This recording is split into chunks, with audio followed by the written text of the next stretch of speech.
Danger looms along the Cape Coast shoreline as activities of sand winners and tidal waves threaten lives and property, including one of Ghana's heritage sites, the Cape Coast Castle.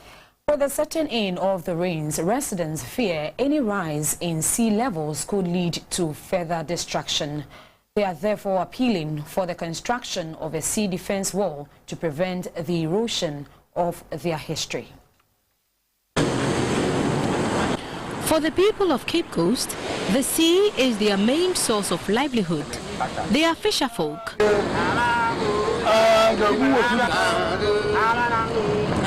The coastline is also a source of pride to them, housing numerous monuments including the Cape Coast Castle. At Bakano Mpoano in the Anochin Fauhunzi electoral area, I discovered that most buildings had been deserted or abandoned, the reason being tidal waves. This pre-colonial high court structure will soon be a blur in the minds of the people.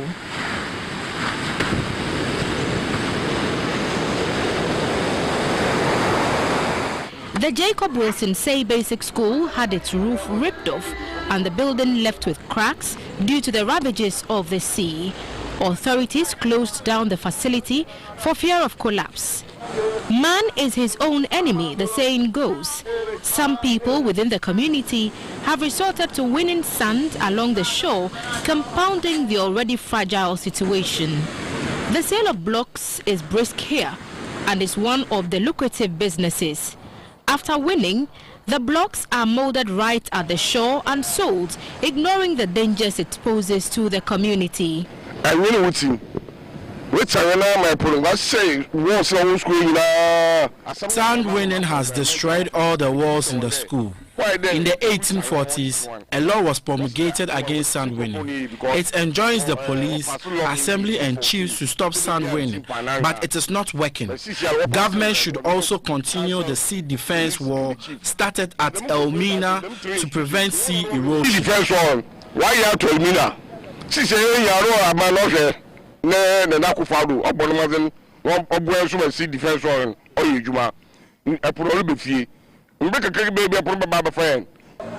According to some assembly members, there was a move by government in 2010 to construct a sea defense wall and started moving stones and other materials to the site, but thieves stole the items, so the project was abandoned. They take the stones and then they go and break it into pieces and they sell it. This one even they tied it with mesh wire. Mesh wire, we have the one covered with rubber, plastic rubber, and then they use chisel to cut the mesh wire, and then they pick the stones one. Some called for coast guards or a task force to police the area to save it from further destruction. They have to form a proper task force here too, so that they can stop sand winning. That's the main problem.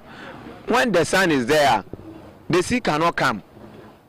The sand, it can hit and then the sea, when the sea come, it come and hit the sand and then it go back. The Philip Kwaku Basic School, a police post, some restaurants, a high court and the Cape Coast Castle are the few structures left standing despite a battering from the sea.